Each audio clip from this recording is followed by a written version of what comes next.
Et voilà, donc c'était Ça va, ça vient. Avant, on avait Chewing Gum du groupe O2N, dont on a le beatmaker, le compositeur en ligne, c'est-à-dire Mathia aka Merlin. Salut Mathia. Salut. Merci Salut, beaucoup. salut tout le monde. Alors voilà, il y a Boris et moi-même Sébastien, donc on est deux. Merci de nous accorder un peu de temps. Je sais qu'en ce moment vous êtes en tournée, vous étiez à Vannes, il me semble, il y a quelques jours. La semaine dernière, ouais, jeudi dernier. Est-ce que ça s'est bien passé ? La tournée a repris depuis 2-3 semaines. Ça c'est ça commence plutôt hyper bien. Ça commence bien fort. Et voilà, on repart en fin de semaine là pour Nevers, Cannes et Manosque. Bon bah parfait, Voilà. J'en profite pour saluer toutes les personnes que je connais à Vannes, parce que je viens de Vannes, alors ça fait plaisir. Yes. Et ça fait combien de temps que t'es à Québec, toi ? Ça fait 7 ans, ça fait longtemps. Ça fait un petit moment. Mais on continue de suivre l'actualité des groupes français, dont O2N. Justement, O2N sur scène. O2N sur scène, ça donne quoi ? Ça bouge, les gens dansent, les gens chantent, ou c'est plutôt introspection, on écoute les textes en réfléchissant à la signification secrète de tout ça ?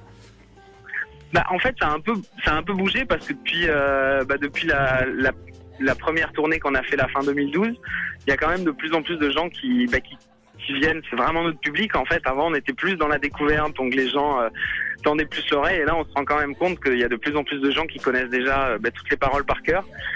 Donc et c'est vrai qu'on a quand même un côté vachement rock sur scène en fait. On est 4 sur scène, il y a Jaco et Alix devant, et puis moi je suis derrière avec Pierre qui est au platine, et puis moi j'ai tout un tas de claviers, guitare et tout, et donc on sort vraiment du cadre du rap sur scène. On est vraiment plus un groupe de rock, j'ai envie de dire, donc c'est vrai que ça saute un peu dans tous les sens. Ouais. Bon, après il y a des morceaux un peu plus calmes, mais dans l'ensemble c'est assez énergique, quoi, on va dire. Justement, tu parles des instruments sur scène, c'est quelque chose vers lequel vous vous orientez en fait, d'utiliser plus d'instruments sur scène, ouais. Ouais, parce que moi qui viens pas du tout du rap à la base, c'est vrai que je suis quand même allé voir un peu ce que ça donnait, et ça reste quand même assez limité en termes de... heureusement qu'il y a les MC qui font le show, parce que sinon derrière c'est quand même juste un mec au platine. Déjà on voit pas trop ce qu'il fait, et souvent il fait quand même pas grand chose non plus, on va dire.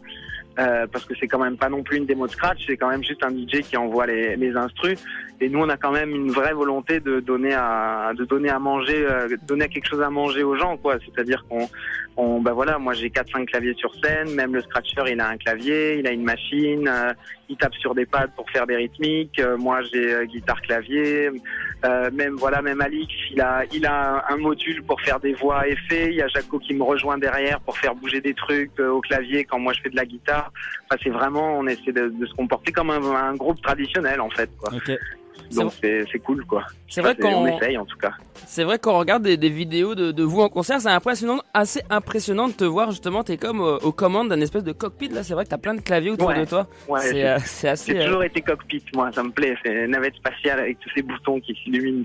J'aimerais bien avoir 2 paires de bras de plus, quoi, mais bon, j'essaie de faire avec les 2 bras et les 2 jambes. Et j'essaye de. Parce que je trouve que c'est cool en fait, quoi. C'est la diversité aussi dans laquelle on est. Si je faisais du flamenco, j'aurais qu'une guitare classique et la question se poserait pas. Tout serait là, même si un clavier va me servir que pour un morceau, j'aime bien que les gens se rendent compte de voir bien d'où sort le son et qu'est-ce qui fait que notre musique, elle est, qu'on essaye qu'elle soit riche, quoi. Donc elle est forcément variée avec des sonorités électro qui sont faites avec des instruments différents en fait. Donc pour l'instant, on tient à les emmener sur scène. On pourrait venir qu'avec un ordi et faire un peu comme tout le monde, mais c'est vrai que pour un groupe de rap, on a quand même un setup qui est assez chargé, quoi. Donc c'est cool, quoi. Et puis c'est vrai que tu parlais des instrumentaux. C'est vrai que c'est toi qui composes les instrumentaux, je crois, du groupe. On peut pas s'empêcher de noter en écoutant O2N que c'est quand même des instrumentaux. C'est très bon, c'est assez original. C'est pas. Merci. C'est vraiment. Comment tu vas chercher des trucs à droite à gauche, tu bidouilles ça. Comment tu crées? Pour revenir, c'est vrai qu'il y a eu Alix et Jaco qui sont quand même des grands diggers. En tout cas, jusqu'à présent, me ramener, on va dire, une quantité de matières premières assez impressionnante. Pour revenir, j'avais quelque chose comme 500 samples qui sont passés dans l'album, même si c'était des bouts d'une demi-seconde ou des bouts plus importants. Mais c'est vrai que moi qui viens pas du tout du rap, moi je viens quand même plus du rock et de l'électro et de la pop. il y a forcément eu un côté, je sais pas moi, un côté musical. Puis ça fait longtemps que je fais de la musique, quoi. Donc c'est vrai que j'ai pas du tout la culture MPC et beat hip hop à faire tourner, quoi. Ça plus c'était, vraiment essayer de composer une chanson en fait sur leur texte à chaque fois, quoi. Justement, c'est Donc, quoi le process en fait? C'est toi t'amènes l'instru puis Alix et Jaco posent dessus, ou c'est le contraire? Eux ont des textes et c'est plus toi qui vas t'adapter au niveau des textes, au niveau de la composition des mélodies, etc. Ça dépend, il n'y a pas de recette. Soit eux ont été inspirés par... parce que je suis un producteur qui est quand même assez lent. Je suis pas très rapide pour la production. Et vu qu'ils écrivent quand même plus vite que je ne compose, on va dire, c'est soit effectivement moi j'ai quelque chose qui les inspire et de toute façon après je reviens dessus parce que eux ils se permettent de le poser comme sur un beat rap, mais après on essaie vraiment de le transformer, donc forcément l'instrumental va changer, va varier pour faire de ça un morceau unique et pas juste un morceau de rap où n'importe qui pourrait poser dessus et ça serait juste la qualité du MC qui ferait la différence du morceau. Et sinon c'est eux qui posent sur des phases B et moi du coup j'ai un repère uniquement de vitesse et on va dire d'émotion, et après moi je recompose par dessus et j'essaie de créer un morceau à nous avec la phase B qu'ils m'ont passé, quoi. Justement, tu dis t'es un producteur lent, tu prends le temps. Le fait d'être autonome, d'être indépendant, est-ce que ça aide ça justement dans ce process de plus prendre le temps? Je sais pas si ça... Oui, c'est vrai qu'on n'a pas du tout... C'est vu que c'est notre label qui produit qui produit nos albums, c'est vrai qu'on n'a pas d'impératif de temps, mais c'est vrai que de toute façon... je vois par exemple l'album OVNI, on a vraiment passé 1 an en studio et quand je te dis 1 an, c'est vraiment 1 an pour au final sortir 12 titres, même 12 titres, donc 15 morceaux, même si les 5 qu'on a rajoutés l'année d'après sortaient de cette session de studio-là. En gros, on a quand même mis 1 an pour faire 20 morceaux. Bon, c'est vrai que je vois des gens qui sont nettement plus productifs que nous. Après, c'est vrai que c'est notre manière de bosser, quoi. Un morceau, il est passé par 4-5 versions différentes. On a dû l'écouter presque 1000 fois chacun pour être sûr que... Parce qu'après, une fois que c'est gravé dans le marbre, c'est gravé. Donc c'est vrai que on est encore sur ce concept d'album qui va durer dans le temps. Et du coup, c'est vrai que c'est important pour nous d'être sûr qu'on a fait le maximum. Donc c'est pour ça que ça prend du temps, quoi. Et est-ce qu'aujourd'hui, O2N, les membres d'O2N, vous vivez de votre musique et de vos concerts, ou est-ce que vous êtes obligé de travailler à côté un peu? Pour l'instant, on travaille tous à côté. Ok. Donc c'est vrai que là, parce que c'était aussi une volonté de notre part de tout l'argent qu'a généré notre groupe depuis sa création et a toujours été réinvesti pour pouvoir se payer des bons clips, pouvoir avoir des pochettes de disques, des pochettes atypiques avec des vrais livrets à l'intérieur, faits par des artistes qu'on aimait beaucoup. Même pareil, les clips, on met beaucoup de soins sur tout ce qui est image et tout. Donc c'est vrai que si on s'était payé dès le début, ça aurait juste pas été possible vu qu'on est complètement indépendant. Après, c'est vrai que depuis la tournée dernière, on commence enfin, au bout de 6 ans d'existence, à se payer à chaque fois qu'on va jouer quelque part. Donc, mais voilà, la question se pose encore de savoir si on garde notre emploi ou pas, parce que mine de rien, de ne pas avoir à gagner notre vie avec ce projet, ça nous laisse aussi la liberté de faire vraiment ce qu'on veut et pas de se dire là il va falloir qu'on mange, donc qu'est-ce qu'on fait, comment on fait pour accélérer les choses. Pour l'instant, notre rythme de développement nous satisfait amplement, quoi. Donc c'est vrai que pour l'instant ça marche comme ça, donc je te dirais ça dans quelques temps. Ok, on s'en reparle dans quelques temps. Tu t'as évoqué les tournées. Sur la tournée présente, vous avez lancé l'espèce de concept, je dirais, je sais pas, O2N à la demande. Vous créez des événements Facebook dans les villes dans lesquelles vous voudriez jouer, puis les gens viennent témoigner de leur participation. C'est comme ça que ça se passe. Est-ce que c'est quelque chose que vous avez déjà vu quelque part ou que vous avez lancé, non, a priori ça a été lancé parce que j'ai jamais vu ça non plus. L'idée, en fait, c'est juste que quand on annonçait les dates de tournée, on recevait plein de messages de gens qui nous disaient mais pourquoi vous venez pas là, pourquoi vous venez pas à Toulouse, pourquoi vous venez pas. Et nous on disait aux gens quand même rendez-vous bien compte que c'est pas nous qui décidons les villes où on joue, nous c'est les programmateurs qui nous disent de venir, donc on y va. Et puis en voyant tous ces gens motivés, Alix a eu l'idée de se dire vas-y, on tente le coup, on va créer un événement dans une ville où on a beaucoup de demandes de gens. Et on a fait tourner aux gens en disant inscrivez-vous et faites le buzz si vous voulez qu'on vienne jouer chez vous. Et c'est vrai qu'en quelques heures, il y a eu, sur tous les événements qu'on a créés, 10 000 invités, des participants un peu partout.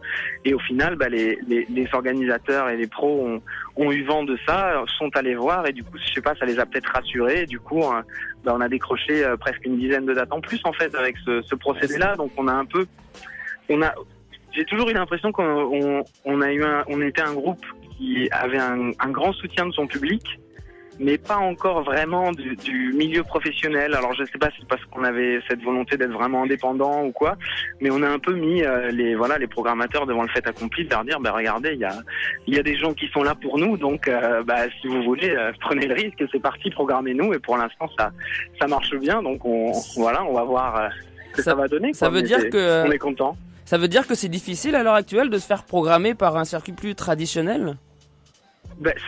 Ça dépend, on a quand même un tourneur qui est basse production qui travaille très bien, mais c'est vrai que par rapport à certaines villes, c'était difficile. Je vois par exemple une ville comme Toulouse, où on a enfin réussi à décrocher une date grâce à ce O2N à la demande. Ça faisait pas mal d'années qu'il y avait beaucoup de gens qui nous demandaient de venir et tout, et c'est vrai qu'on n'a jamais réussi à décrocher une date. Alors je sais pas, peut-être qu'on était tout simplement pas du goût du programmateur ou je sais pas trop, peut-être le réseau interne de notre tourneur était moins développé dans ces villes. Je sais pas pour quelle raison, en tout cas on n'y était pas programmé, et là du coup les programmateurs ont vu juste que le public était là, et donc ils ont fait vas-y, on va tenter le coup, quoi. Et du coup nous en tout cas on est content parce que ça montre que on est content de voir que notre public est là et de plus en plus là, quoi. Donc ça fait plaisir, surtout. C'est quand même eux les plus importants, quoi. Ça fonctionne super bien et on est super content pour vous. On va créer un événement pour vous passer à Québec. Oui. Ouais. On sera 2 déjà. On sera déjà 2, mais je suis sûr qu'il y aura plein de monde qui va venir. Sinon, on lit beaucoup en lisant des interviews de vous, en écoutant un peu ce que vous avez déjà dit sur votre groupe. Il semble que, pour définir votre style et votre musique, il y a certains mots qui vous gonflent un peu. En tout cas, une chose est claire, c'est que vous n'aimez pas trop être catalogué dans une case précise. On vous a souvent assimilé au rap, simplement. Si on veut parler d'O2N, on dit quoi? Nous, pour l'instant, on a trouvé. Après, c'est dur. C'est pas vraiment à nous de définir notre musique, parce que nous, on est des personnes qui sommes quand même assez diverses, quoi. Je veux dire, on n'est pas des robots catalogués rap ou rock ou moi dans ma vie j'ai presque tout fait comme musique à part le reggae et la soul éventuellement, parce que j'étais pas trop attiré par ça, mais bon, j'ai fait du métal, du rock, là forcément j'ai commencé par le rap avec O2N, j'ai fait de l'électro, et Alix et Jaco et Pierre viennent aussi d'univers différents. Donc c'est compliqué quand on fait une musique qui du coup est censée être personnelle, parce qu'on est un vrai groupe de potes avant tout qui essayons de se faire plaisir, et du coup on sort un espèce d'ovni, si j'ose le rapprochement avec le nom de notre deuxième album. Mais du coup c'est difficile de le cataloguer parce qu'on a moi j'ai jamais eu un CD de rap chez moi par exemple, donc c'est difficile de dire que je fais vraiment que du rap, et on a vraiment une démarche de groupe, donc c'est un peu différent, parce que des groupes de rap à proprement parler, je suis pas sûr que ça a vraiment existé non plus. C'était plutôt des collectifs. Du coup, on fait pas de l'électro non plus, donc on fait. Nous, on aime bien musique en français, parce qu'on essaie quand même de s'approcher que chaque morceau ait une vraie identité, une vraie, presque comme une chanson, sauf que Alix et Jaco ne chantent pas, mais là notre troisième album qui est en préparation, il s'éloigne encore un peu plus du rap, je pense. Donc c'est pour te dire, on sait pas encore avec le distributeur où est-ce qu'on va le placer. Est-ce qu'on va le placer dans le bac rap ou est-ce qu'on va le placer dans le bac chanson française, en fait, parce que tu peux pas placer ton disque dans 2 bacs différents chez le disquaire. Tu dois choisir, et pour l'instant on sait pas encore. On verra la tête qu'il aura notre troisième disque, mais bon, voilà, quoi. On sait à peu près vers quand ça pourrait sortir? A priori, il est prévu pour début d'année 2014. En fait, on devait le sortir cet hiver, donc partir en création là, au moment où je te parle. Mais vu que notre tourneur nous a appelé en disant qu'il avait quand même pas mal de demandes pour nous faire jouer, donc on a décidé de prolonger encore l'OVNI Tour de 6 mois. Donc on a tout décalé de 6 mois, donc ça devrait plutôt sortir vers début 2014. J'ai vu que vous alliez passer à Oshéaga Festival à Montréal au mois d'août. Ouais. Ça s'est passé comment? C'est eux qui sont venus vous charger, ou c'est vous qui êtes allé proposer? En fait, ça partait d'un échange avec un groupe de là-bas qui devait venir ici dans un festival Gare au Rock, en fait, à côté de Bordeaux. Et en fait, ça s'est pas fait parce que je sais pas trop pourquoi Gare au Rock pouvait pas les accueillir, mais au final, Oshéaga a décidé de nous programmer quand même. Donc en plus, c'est la dernière date de la tournée, on en profite pour se prendre une semaine de vacances à Montréal, donc on est super contents, quoi. Bah, Juste, nous aussi, on est super contents. Du coup, on va pouvoir aller vous voir sur scène. bah c'est cool ça. Parce que ça fait pas longtemps qu'on vous a découvert. Même ça fait 6-7 ans que tu disais que le groupe existe. Nous, on vous a découvert personnellement il y a quoi, il y a même 3 semaines, un mois. 3 semaines, un mois, ouais. Et Cool. depuis, on a vachement accroché et on est très content quand on a vu que vous passiez au Oshéaga. Justement, on s'est dit tiens, ça va être l'occasion. Alors Bah, voilà. super. Et puis vous êtes basé, enfin vous venez de Bordeaux. On est basé à Bordeaux. Disons qu'on s'est tous retrouvés à Bordeaux, oui. Il y a beaucoup de. Après, moi, oui, pardon. Oui, il y a beaucoup de. On passe ici beaucoup d'artistes émergents et on se rend compte qu'il y a beaucoup de nouveaux groupes qui viennent de Bordeaux, qui fait partie d'une espèce de un des terreaux actuels musicaux en France, avec peut-être la Normandie, Caen et tout ça. Est-ce que tu le ressens, Ouais. ça? Est-ce qu'on le ressent, Bah, c'est vrai qu'il y cette a- dynamique musicale? Il y a énormément de groupes à Bordeaux.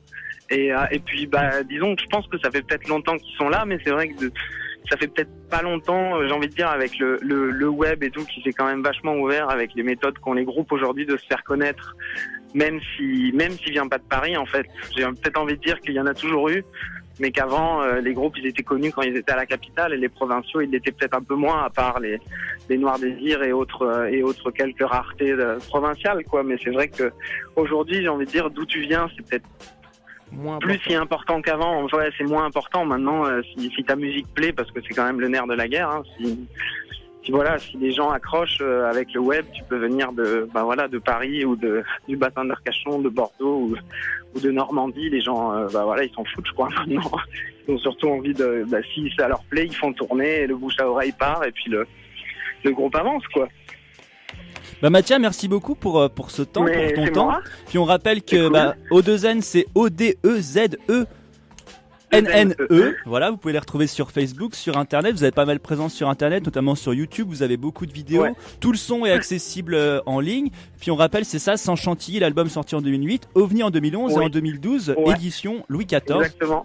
Voilà, donc 3 albums à votre actif. Puis à Oshéaga, Début en août. août, à Montréal. Et puis en tournée dans toute Yes. la France pour nos auditeurs français. Ouais. Bah Mathia, merci beaucoup. ça. Passe le bonjour Mais c'est moi. à tes Je vous acolytes, remercie à tous les deux. Alix et Jaco. Une bonne fin de journée. Bonne continuation à vous. Salut. Yeah. Rendez-vous à Salut, Montréal.